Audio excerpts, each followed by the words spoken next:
За энэ өдрийн мэнд хүргэе. Бид энэ хэсгээр сургалтын дизайн буюу англиар instructional design гэсэн ойлголтын тухай үзэх болно. Сургалтын дизайн гэдэг нь орчин үеийн боловсролын салбарт шинээр орж иж байгаа ойлголт юм. Ялангуяа цахим сургалт, зайн сургалтын салбар хүчтэй хөгжиж байгаа өнөө үед энэ технологи, ийм мэдлэг эзэмшсэн сургалтын дизайнер мэргэжилтний эрэлт хэрэгцээ улам их болж байна. Instructional design гэсэн англи үгийг зааварчилгааны дизайн, суралцсан дизайн гэх мэт янз бүрээр орчуулж байгаа. Би энд сургалтын дизайн гэж орчуулав. Илүү нарийн төвөгтэй сургалтын програмуудыг бий болгоход уламжлалт сургалтын аргыг ашиглах нь одоо илүү цаг хугацаа нөөц уламжийг алдахад хүргэж байна.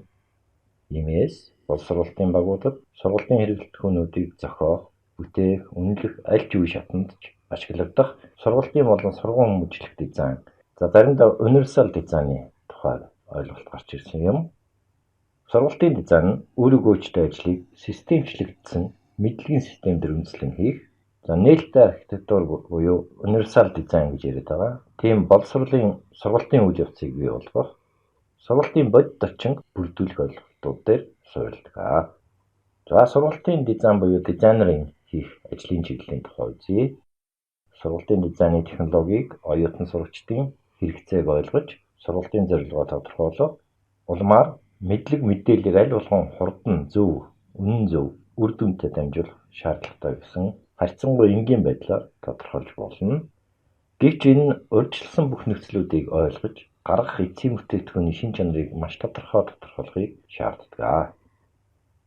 Ийм байдал нь системтэй, сайн зохион байгуулалттай ажил, зөвхөн нэг хүнээр хийгдэх зогсохгүй, зөв сонгосон боловсролт хөгжүүлэлтийн баг хамт олныг шаарддаг байх нэ. Ийм байдлаар сургалтын дизайнерын гүйцэтгэх ажлын даалгавар нь доор дурдсан зүйлүүдийг агуулсан өргөн цар хүрээтэй бөгөөд нэглээд төвөгтэй ажил болоод ирдэг байна. За энд ямар зүйлүүд орох вэ гэхээр зорилт хэрэглэгчдийн хэрэгцээ, тэдгээрийн чадамж, сургалтын төгсгөл гарах үр дүнгийн дүн шинжилгээ хэрэгтэй болох нь. За сургалтын материалын зорилтыг тодорхойлох, зорилгодоо нийцүүлэн сургалтын материал дүн шинжилгээ хийж бүтэц зохион байгуулалт оруулах, сургах үйл ажиллагааны аргачлал, хэрэгслийг сонгох, элементүүд, хичээлийн хэв маяг, визуал дизайныг бий болгох, за тест, даалгавар, сорил, хяналтын хэрэгсэл боловсруулах, мэдээлэл цуглуулах, тохиромжтой хэрэгсэл програм ашиглан курс, контент үүсгээд эсвэл багийн гишүүд тодорхой элементүүдийг боловсруулах даалгавар өгөх.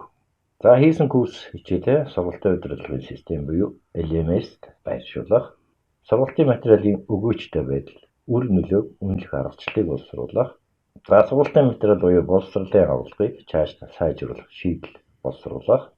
Ийм тодорхой дараалал нь гүйцэтгэлийг хийх тусам сургалтын материалын чанарын өсөлтийг хангаж, түүний танилцуулах хэлбэрийг сайн төгс болгодог байх нэ. За сургалтын дизайны зарчмуудыг үзье. Сургалтыг чанартай системтэй хөгжүүлэх гол зорилго бол шаардлагатай мэдээллийг оюутан сурагчдад хүртээмжтэй хэлбэрээр бүрэн өргөж өгөх шилжүүлэх явдал юм. За ингээд энэ нь зөвхөн хүргэгдээд хангагдаад зогсохгүй, хүргэлтийг одоо энгийн аргуудаар ашиглаад сайн өргөх боломжтой. Харин гол ажил нь бол олж авсан мэдлэгээ тодорхой ойлгож дараа нь практикт ашиглах явдал юм. За энэ оюутан сурагчдад хамаатай юм. Ийм амжилтанд хүргэх сургалтын дизайныг Америкийн сэтгэл зүйч, сургалтын дизайныг үндэслэгчдийн нэг, сургалтын онлайн тухай ном зохиогч Роберт Мис Гагне гэсэн хүн гаргасан байна. За 8 зарчим дээр үндэслэдэг юм байна. Үзье.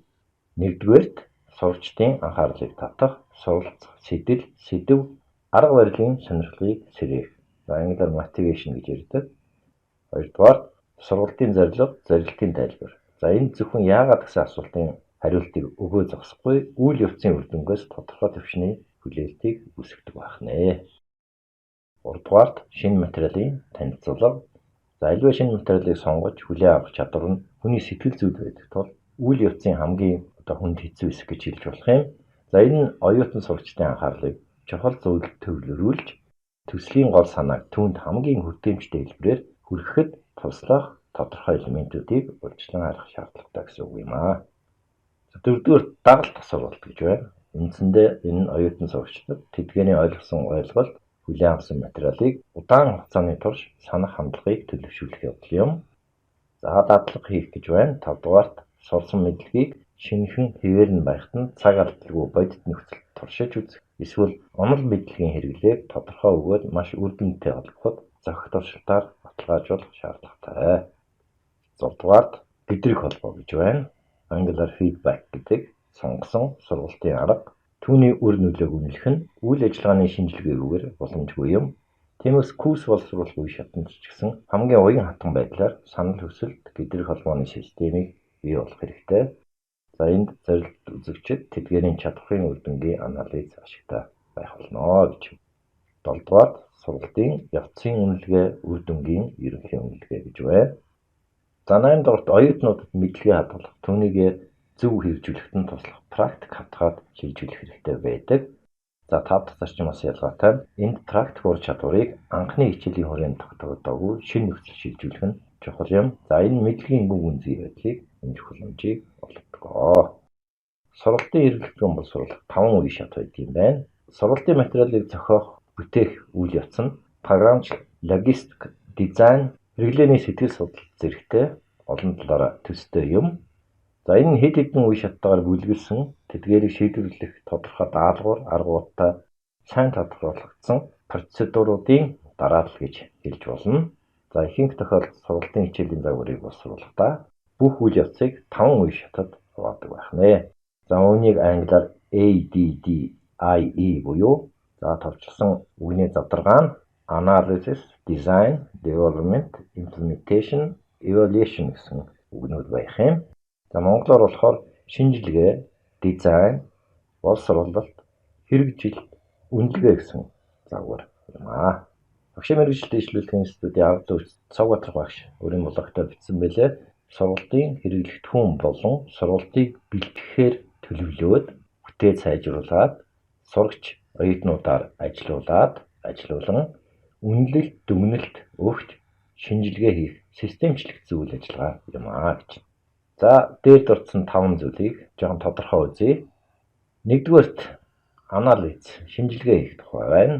За боловсруулалтын хамгийн чухал энэ үе шатанд үндсэн элементүүдийг тодорхойлж, оюутан сурагчдын хэрэгцээ, багшийн даалгаврыг судалж, хэмжигдэх ойлгомжтой сургалтын зорилгыг боловсруулнаа. За зорилт үзэгчд түүнтэй ажиллах хэлбэрийг бас үнэлнэ. Хүлээгдэж буй зүйлсийн жагсаалтыг гаргадаг байх нэ. Мөн гарах үр дүнгийн жагсаалтыг бэлдэнэ.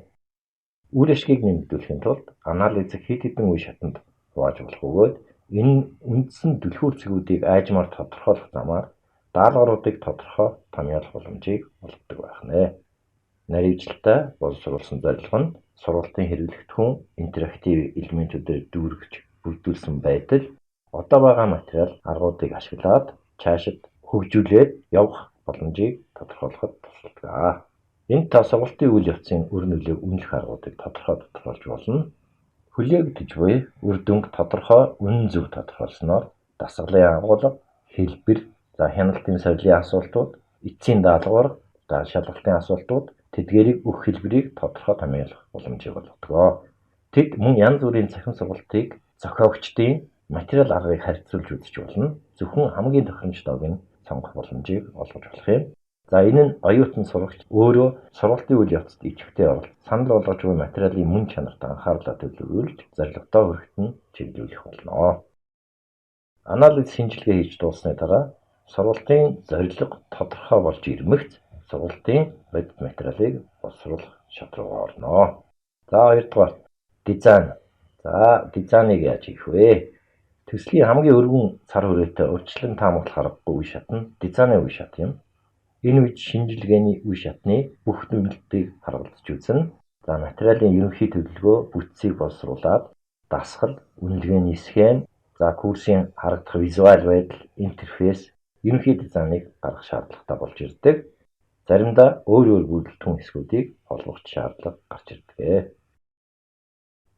За үүний хэрэгтээ эхний шатанд тодорхойлсон ажлуудад элемент бүрийн нөлөөллийг тодорхойлдог тодорхой прототип буюу бүхэл бүтэн төслийн сценараа буюу бүтцийг бүтээж гаргаж ирэх шаардлагатай болдог. За заримдаа англиар storyboard гэж яриад байдаг. Бүх асуудлыг системчлэхгүйгээр бүгдийг нэг дор шийдэх гэж оролдох нь ихэнхдээ бүтлгүүдэх Монголтой тул үүнийг хэд хэдэн үе шат болгож хуваах хэрэгтэй байдаг. За энэ үе шатуудыг үзье. За эхнийхт нь сургалтын хэрэглүүр буюу хэрэгслийн сонголт. Энд зорилтод сурагч оюутнуудын тухай судалгаа, дүн шинжилгээ, сургалтын явцад хүлээгдэж буй нөхцөл, хэлбэр, материалын агуулга, тэдэнд үзүүлэх тодорхой аргуудыг ашиглахаас эхэлдэг. Дараа нь та сургалтаар заах зүйлсээ наривчлан боловсруулж, ашиглах хэрэгслийг тодруулж, сургалтын бүх даалгаврыг биелүүлэхэд шаардлагатай мэдлэг, ур чадварыг тодорхойлно. За хоёрдугаар сургалтын материалын сценар буюу төлөвлөгөөт тийм схемийг бий болгох, стандарт дэлгэцийн харагдах байдлыг зохион бүтээх, батлах, янз бүрийн хэсгүүдийн ажлын схемийг боловсруулах, элемент тусвалд шинжилгээ хийнэ. За энэ үе шатанд хийх гол зүйл нь ирээдүйн хичээлийн техникийн шаардлагыг тодруулах явдал юм. За 3 дугаар сургалтын материалын туршилтын хөлбөрийг бэлдэх. За зураг, чимэглэл, хөдөлгөөнд эффект, интерактив элементүүд, аудио эсвэл видео дарааллыг сонгоод эсвэл бүтээгээд хийх энэ үе шат юм байна. За энэ үе шатанд тухайн курс хичээлийн төлөвлөгөө стандартад гарч болох дутагдлуудыг тодорхойлж тэдгээрийг хурдан засч ажлын хувилбарт хурдан өөрчлөлт оруулах боломжтой байдаг юм байна. Дараагийн үе шатанд тавьсан зорилгод бүрэн нийцэж байгаа эсхийг үнэлэх, материалыг хянах, үзэх үе шат байдаг юм байна. Энэ үед 3 дахь талын туршлага, ашиглаж болох бүх төрлийн зааварчилгауудыг харьцуулах нь маш үр дүнтэй байдаг. За дараагийн үе шатанд сургалтын материалыг хөгжүүлэх гэсэн үе шат байна. За энэ үе шатанд та бүтээх, турших, явцад гарч буй техникийн тэм жижиг асуудлуудыг шийдвэрлэх, амжилттай болсон модулуудыг нэмэн, өргөжүүлнэ, модулуудын хоорондох логик холбоосыг илрүүлж тодорхойлно, шинэ хувилбаруудыг бэлтгэх, эсвэл ашиглаж байгаа курс хичээлийг ашиглан шинэ сургалтын курсыг эхлүүлэх боломжтой юм байна. За ийм байдлаар бид нар дизайны үе шатуудыг үзлээ. 2 дугаар үе шатыг үзсэн. За дараагийн ажил руу оръё. Боловсруулалтын үе шатыг үзэх гэж байна. Аливаа төслийн үндсэн техникийн үе шат нь төсөл рүү оруулах бүх материалууд ерөнхий бүтцийн дагуу байр сууриа эзлээд элементүүдийн хоорондох логик холболтуудыг хийх, өөр хоорондоо тэд нар нь нийцэж авах үе шат юм. Энд та бүхэл бүтэн төслийн зорилго, үзэгчдийн онцлог шин чанарт үндэслэн материалыг танилцуулах аргын сонголт, за илтгэлийн өнгө, хэв маяг, бие даасан элементүүдийн танилцуулах хэлбэрийг нарийн тохируулах боломжтой байдаг. Боловсруулалтын үе шатанд агуулгын элементүүдийг оруулж суулгаж, хамгийн үр дүнтэй дасгалуудыг сонгоод, санал хүсэлт, материалыг эзэмшсэн хэсгийг шалгах хэлбэрийг, за тэр нь болохоор даалгавар, сорил гэх мэт аргууд байна. Тийм шалгах хэлбэрийг боловсруулад хэсэг бүлэг болон асуудлуудын хоорондох интерфейс, холбоос, шилжилтийн дүрмийг боловсруулдаг. Туршилт эсвэл практик ажлын үр дүнд нэгтгэх нь дүгнэх хэрэгслийг тодорхойлоход онцгой анхаарал хандуулах хэрэгтэй байдаг. За энэ бүхэл бүтэн сургалтын үр нөлөөг үнэлэх боломжийг олгодог. За боловсруулалт хөгжүүлэлтийн энэ үе шат нь нэлээд хөдөлмөр шаардсан хэцүү ажил байдаг ба боловсруулагч, хөгжүүлэгч нараас хатуу анхны тохирохоог аль болох уян хатан болох тийм бүтээлч байдлыг, ур чадварыг шаарддаг байна. За 4-р хэрэгжүүлэлтийн талаар. За хэрэгжүүлэлтийн үе шатанд боловсруулаад орсон курс хичээлийг заах сургалтын удирдлагын систем буюу англиар Learning Management System LMS рүү эсвэл оюутан материалууд хандах боломжтой тийм их сурвалж дээр байршуулдаг. За энэ үе шатанд бага ач холбогдолтой мэт санагдаж байгаач энэ нь сургалтын материалыг практикт ашиглах боломжийг үнэлэх боломжийг олгодог. Энэ үе шатанд таны курс хичээл нь сонгогдсон сурагч эсвэл оюутнуудад тохирсон хэсгийг шалгаж түүний хэрэгжилт үр дүнтэй байдлын талаар анхан шатны мэдээллийг эргүүлж олж авах. За заавар дагалдах бичих баримт бэлтгэхэд шаардлагатай нэмэлт материалаар хангах, оюутнуудтай холбоо харилцаагаа тогтоох сувгийг тохируулахад маш их нэмэртэй байдаг. За 5 дугаарт үнэлгээ. Сургалтын курсын хэрэгжилтийн талаарх анхан шатны мэдээллийг цуглуулсны дараа түүний үр нөлөө, үр дагаврыг үнэлэх шаардлагатай болж ирдэг. Шинжилгээний үе шатанд тавьсан даалгавруудыг практикт олж авсан үр дүнтэй бас уялдуулах шаардлагатай. Сургалтын курсын материалыг өөрсдөө сургалтын зорилгод хүрсэн хэсэг, тодорхой төрлийн даалгаврыг хэрэгжүүлэх боломжтой хэсэг, тэдгээр нь сургалтын үндсэн чиглэлд нийцэж байгаа хэсгийг үнэлдэг. За үүний үндсэн дээр курсыг бүхэлд нь эсвэл тухайн хичээлийг тус тусад нь эцэслэн боловсруулж, сургалтын ажлын үр дүнг үнэлж, сургалтын материалыг засаж сайжруулах арга замыг тодорхойлдог. Энэ үе шатнд бие даасан нэгжүүд тавигдах шаардлагуудыг хянаж үзснээр бүхэл бүтэн курс хичээлийн шинжилсэн хувилбараар төгсөх болдог. За өнөө үед энэ ADDIE гэсэн стандартыг сургалтын дизайны дүрмийг ашиглан сургалтын хөтөлбөр курс боловсруулах сайн стандарт гэж тооцож ашигладаг бахан түүний логик байдал сонгодог аргуудтай сайн харагдахад холбогддог холболт нь олон давуу талуудыг өгдөг юм байна. За ADDIE загвараас гадна SAM, AALD, Dig and Carry Systems, Approach Model, School Camp Instructional Design Model гэх мэт өөр загварууд байдаг юм байна. За сургалтын дизайны шинэ хандлага гарч ирсэн нь мэдээллийн хэмжээ нэмэгдэж байгаатай холбоотой бөгөөд шугам төлөвлөлтөөр хэрэгжүүлэх нь нарийн төвөгтэй байдлыг улам нэмэгдүүлж байгаа гэж өмнө хэлсэн. Ийм учраас хөгжүүлэгчд болон хэрэглэгчдийн сонирхолд ийм байдлаар өөрчлөлт гарч ирсэн гэж дүгнэж болох нэ. За тиймээс зорилго чиглэсэн хандлага нь сургалтын конструктивист загварт улам бүр байр суурь тавьж өгч байна. Энэ нь сургалтын дизайны процедурыг хэлбэрчлэх, энэ загварт хамтын ажиллагаа, эргцүүлэн бодох элементүүд, хурдан завгчлалын технологи, каскад завгар болон бусад аргуудыг багтаах боломжийг олгодог байна. Жишээлбэл шинжилгээний процедур нь боловсруулалт хөгжүүлэлтийн туршид үргэлжлэх боломжтой юм байна. Төслийн баримт бичгийг бэлтгэх ажил нь материалыг боловсруулах үе шаттай нийтж нийлж болдог. Бүтээгдэхүүний боловсруулалтын ажлыг эцсийн хувилбарын үе шат буюу хэрэглэгчийн сайт дээр хүлээн авч хийх боломжтой байдаг ба энэ төгсгөлгүй засвар хувилбар бүхий компьютерийн програмуудыг бий болгох орчин үеийн аргуудтай маш төстэй юм. Иймэрхүү үйлдвэрлэлийн үе шатуудыг дараалсан гинжин хэлэх нь олон давталт бүхий нэг процесс болж хувирж байгаа нь материалын дизайн, үйлдвэрлэлийн хоорондох шугам айжмаар бүтгэрч тэд өөрсд хоорондоо илүү олон тооны семантик эсвэл логик холболтоор харилцан үйлчилж эхэлдэг. Энэ нь хөгжүүлэгч, боловсруулагч нарт маш нарийн төвөгтэй сургалтын материалыг бий болгох боломжийг олгодог байх нэ. За бус сургалтын дизайны нэрийг доор дурдъя. Түрүүнд дурдсан SAM гэсэн сургалтын загвар байна. За монголоор дараалсан ойролцоо загвар гэж орчуулж болох юм. AALD гэсэн загвар байна. За ээж сургалтын дизайн гэж орчуулж болж байна. За ийм байдлаар бид энэ хэсгээр сургалтын дизайны тухай ойлголтыг үзлээ.